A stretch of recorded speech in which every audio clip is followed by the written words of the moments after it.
여러분 안녕하세요. 컴맹닷컴에서 정보와 리뷰를 전달하는 정보맹입니다. 제가 또 오랜만에 돌아왔습니다. 오늘은 여러분들과 함께 인텔의 새로운 CPU를 소개해 보려고 하는데요, 바로 이 CPU 굉장히 기존에 나왔던 대세의 CPU보다 더 성능을 업해서 나온 제품입니다. 어느 정도 또 성능이 업된 건지, 인텔이 도대체 무슨 짓을 저지르는 건지 여러분들과 함께 만나보도록 하겠습니다. 시작하기 전에 구독과 좋아요, 알람 설정까지 부탁드릴게요. 렛츠 고!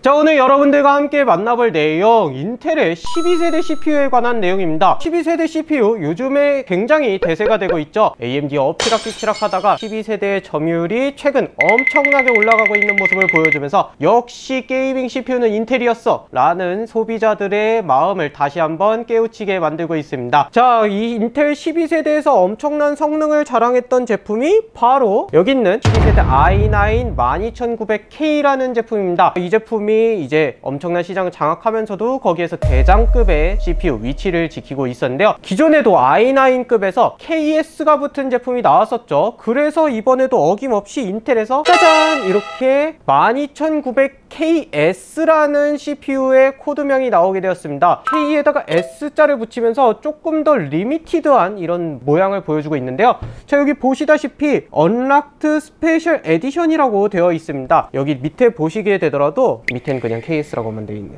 패키지가 진해지고 조금 더 가미를 해준 이런 모습을 보여주고 있습니다. 12900K 제품 대비해서 12900KS 제품에 먼저 재원을 보게 되면요, 기존의 12900K는 P코어가 3.2GB에서 5.2GB 클럭을 가지고 있었는데, 여기서의 P코어, B코어 제품은 3.4에서 5.5GB로 0.2에서 0.3GHz의 클럭을 올려준 걸 볼 수가 있습니다. 그리고 여기에서 E코어라고 불리는 리들코어 부분도 12900K에서는 2.4에서 3.9GB를 보여주고 있었는데요, 12900KS 제품의 리들코어에서는 2.5에서 4.0GB 클럭으로 0.1GB 클럭이 업된 부분을 볼 수가 있습니다. 나머지 코어와 스레드 부분은 동일하게 적용이 되고 있는데요, 그래서 기존에도 KS 제품은 12900K를 만드는데 조금 더 잘 나온 수율이다, 이런 식으로 얘기가 나온 적도 있었죠. 그런데 엄연히 확실히 잘 나온 칩셋들만을 골라서 만든 스페셜한 칩셋이다, 이렇게 보시면 될 것 같습니다. 여기에 5.5GB 클럭이라는 이 엄청난 클럭은요, 서멀 벨로시티 부스터를 통해서 두 개의 코어가 5.5GB로 동작을 하게 되는 걸 말하는데, 올코어 부분은 아니라는 거 여러분들이 미리 참고해 주시면 될 것 같습니다. 기본 TDP는 125W에서 150W로 상향이 된 걸 볼 수가 있고요, PL2라고 불리는 와트수에서는 241W까지를 요구하면서 굉장히 많은 발열과 소비 전력을 나타낼 것이다 라고 보여지는 걸 알 수가 있습니다. 그래서 성능이 높은 만큼 여러분들이 3열 수냉 쿨러는 기본적으로 장착을 해야 이 발열을 버틸 수 있을 것 같다, 이렇게 판단을 해주시면 되는데요, 그래서 오늘은 이 12900KS의 ASUS Z690 막시무스 에이펙스 제품을 장착을 하고서는 3열 수냉 쿨러 장착하고 RTX 3070 그래픽을 장착했을 때 과연 게이밍 성능은 어떤지를 비교해 보도록 하겠습니다. 먼저 만나볼 게임은요, 바로 배틀그라운드입니다. 올 울트라의 스케일 120%로 설정을 하고 게임을 진행을 했는데요, 특히나 후반부 쪽에서 프레임 차이를 보게 되면요, 12900K의 평균 프레임은 149에서 158프레임을 보여주고 있었고요, 12900KS의 평균 프레임은 150에서 160프레임 정도를 보여주고 있었습니다. 기본적으로 평균 프레임을 보게 되면 큰 차이는 없는 모습을 볼 수가 있었고요, 1% 로우 프레임을 보게 되면 12900K는 99에서 105프레임을, 12900KS는 101에서 105프레임을 보여주면서 같거나 약 2% 정도의 프레임 차이가 12900KS가 더 높은 걸 볼 수가 있었습니다. 하지만 그만큼 온도도 조금 더 높은 걸 볼 수가 있는데요, 기본 온도가 45에서 55도 정도를 보여줬던 12900K 대비해서 12900KS는 54에서 61도로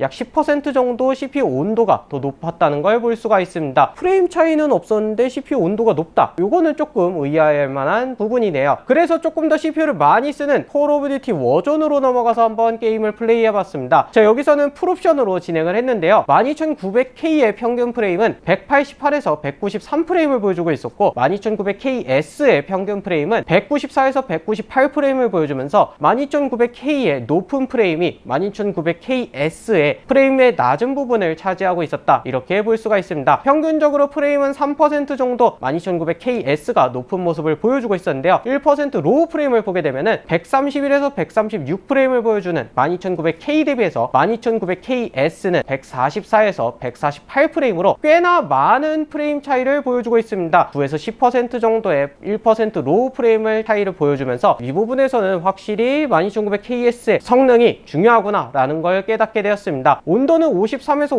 58도를 보여주는 12900K 대비해서 12900KS는 58에서 66도로 역시나 10% 정도 높은 걸 볼 수가 있었는데요. 자, 여기서 게임 프레임이 조금 더 잘 유지될 수 있었던 원인으로 본다면은 12900KS의 올코어 부스트 부분이 무려 5.27기가를 쭉 뽑아내는 걸 볼 수가 있고요. 그 다음에 12900K의 B코어 부분의 올코어 부스트는 4.88기가의 클럭 속도를 보여주는 걸 알 수가 있습니다. 이런 부분들이 게임 프레임 차이를 나타냈다 이렇게 볼 수가 있는데요. 과연 캐주얼 게임 오버워치는 어떤 결과를 보여주는지 만나보도록 하겠습니다. 매우 높은 옵션 스케일 팩 50% 텍스처 4배수로 진행을 했는데요. 여기서 12900K는 244에서 247프레임의 게임 프레임을 보여주고 있었고 12900KS의 게임 프레임은 253에서 258프레임을 보여주면서 평균적으로 4에서 4.5% 정도 더 높은 모습을 KS 제품이 보여주고 있었습니다. 1% 로우 프레임을 보게 되면요. 176에서 186프레임을 보여주는 12900K 대비해서 183에서 194프레임을 보여주면서 3.9에서 4.3% 정도 12900KS가 더 높은 프레임 역시나 보여주고 있었고요. 클럭은 동일하게 7.8% 정도 B코어 부분에서 차이가 나는 걸 볼 수가 있습니다. 그렇다면 레이싱 게임 포르자 호라이즌으로 넘어가서 보도록 할게요. 여기서는 게임 프레임이 1%밖에 차이가 나지 않는 모습을 보여주었습니다. 하지만 CPU 시뮬레이션 부분이 12900K 대비해서 12900KS가 8.5%나 높은 모습을 보여주고 있었고요. CPU 렌더링 부분을 보게 되더라도 8.9% 정도 CPU 렌더 부분도 12900KS가 앞서가는 걸 볼 수가 있었습니다. 그만큼 12900KS의 기본적인 싱글 코어나 이 클럭 부분을 높인 것은 확실히 여러분들이 확인했는데요. 과연 이 부분이 벤치마커에선 어떻게 나타나는지 보도록 하겠습니다. CPU만을 측정하는 시네벤치 릴리즈 23을 가지고 여러분들과 함께 결과를 보게 되면요. 멀티코어 점수가 28600점대를 보여주는 12900KS의 모습을 27400점대를 보여주는 12900K의 모습을 보면서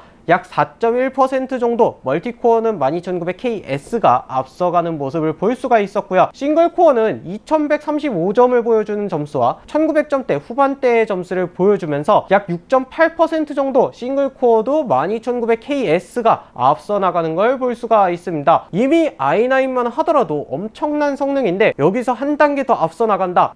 이거는 거의 숨겨놓은 기를 보여주는 듯한 느낌을 보고 있습니다. 자, 여기에 그래픽카드까지 측정하는 3D 마크의 파이어 스트라이크 점수를 보게 되면요. 총점은 32800점대, 31000점대의 총점을 보여주면서 약 5.6% 정도 12900KS가 더 앞서는 걸 볼 수가 있고요. 피직스 점수를 보게 되면 15.6% 12900KS가 앞서고 있었습니다. 컴바인 점수는 4.2% 정도로 12900KS 역시나 앞서는 걸 볼 수가 있었네요. 자, 그렇다면 다이렉트 12 기반 타임스파이에서는 어떤 결과를 보여주었을까요? 자, 여기서는 총점은 2.2% 정도 12900KS 제품이 앞서가는 모습을 볼 수가 있었고요. CPU 점수는 약 7.2% 정도 KS 제품이 역시나 앞서가는 모습을 동일하게 보여주고 있었습니다. 그렇다면 이 두 가지 CPU를 가지고 CPU만을 사용해서 작업을 하는 압축 작업으로 넘어가 보도록 하겠습니다. 12900K의 압축 시간은요 3분 54초로 굉장히 빠른 속도를 보여주었거든요. 그런데 12900KS의 압축 시간은요 여기에 한 발 더 앞서서 3분 28초의 시간을 보여주면서 12%나 단축하면서 한 발 더 앞서 나가는 모습을 보여주고 있었습니다. 자, 이렇게 오늘 여러분들과 함께 인텔의 12900KS 새로 나온 제품을 가지고 소개를 해보면서 기존의 12900K도 충분히 좋은데? 라는 생각에 한 단계 더 진화된 KS 제품은 어떤지 보여드렸습니다. 어떠신가요? 일단은 게임으로 봤을 때는 게임 자체가 모든 코어와 스레드를 쓰기에는 너무나도 많은 16코어 24스레드라서 그런지 게임에서 차이는 특정 게임들에서 더 많이 보여주고 아니고 오히려 같은 모습을 보여주는 게임도 있었는데요. 이런 부분에서는 조금 아쉬울 수 있겠다라는 생각은 들었습니다. 그래도 앞으로 계속 멀티코어에 대한 게임이 수요가 늘어나고 있기 때문에 여유만 된다면 KS 제품을 준비해보는 것도 나쁘진 않겠다라고 생각이 드는데요. 두 제품의 금액 차이가 지금 한 25만원 정도 이상 나고 있죠. 그래서 충분히 고민은 해보셔야 될 만하다라고 생각이 듭니다. 하지만 작업을 하시는 분이라면 KS 제품은 그만큼의 효율성이 있겠다라고 생각이 듭니다. 왜냐면은 기본적으로 작업 자체가 12%나 단축된다는 건 시간 자체에 꽤나 많은 영향을 주거든요. 이렇게 저희는 짧게 진행을 했지만 많은 작업을 할 때에는 더 많은 시간 차이를 낼 수가 있기 때문에 여러분들이 KS 제품 어차피 12900K를 구매하신다면 고민을 해보실 만하다, 이렇게 말씀드릴 수가 있겠습니다. 일단 기본적으로 12900K, 12900KS 둘 다 구성을 하려면 굉장히 많은 비용이 들어가게 됩니다. 부수적으로 수냉 쿨러도 그렇고 보드도 그렇고 여러가지 비용들이 있는데요. 조금만 더 추가해서 12900KS의 높은 성능의 작업까지 경험해 본다면 어떨까 싶고요. 최고 클럭 5.5GB라는 부분은 하드웨어 모니터라는 프로그램을 통해서 잠깐 짧게 맥스로 찍히는 부분을 보긴 되었지만 막상 아쉽다고 할 만한 건 아니고요. 이 자체만 하더라도 엄청나게 대단한 클럭이었다라고 저는 느꼈습니다. 이제 4월달에 또 인텔의 경쟁사에서도 CPU가 나오게 되어 있죠. 이 부분까지 비교해 본다면 과연 이 12900KS의 자리는 어떻게 될지 또 궁금해지는 부분이기도 합니다. 오늘 만나본 12900KS 여러분들 의견 어떠신지 자유롭게 남겨주시면 감사하겠습니다. 마지막으로 구독과 좋아요, 알람 설정 부탁드리면서 저는 오늘 영상 마치도록 할게요. 여러분 안녕.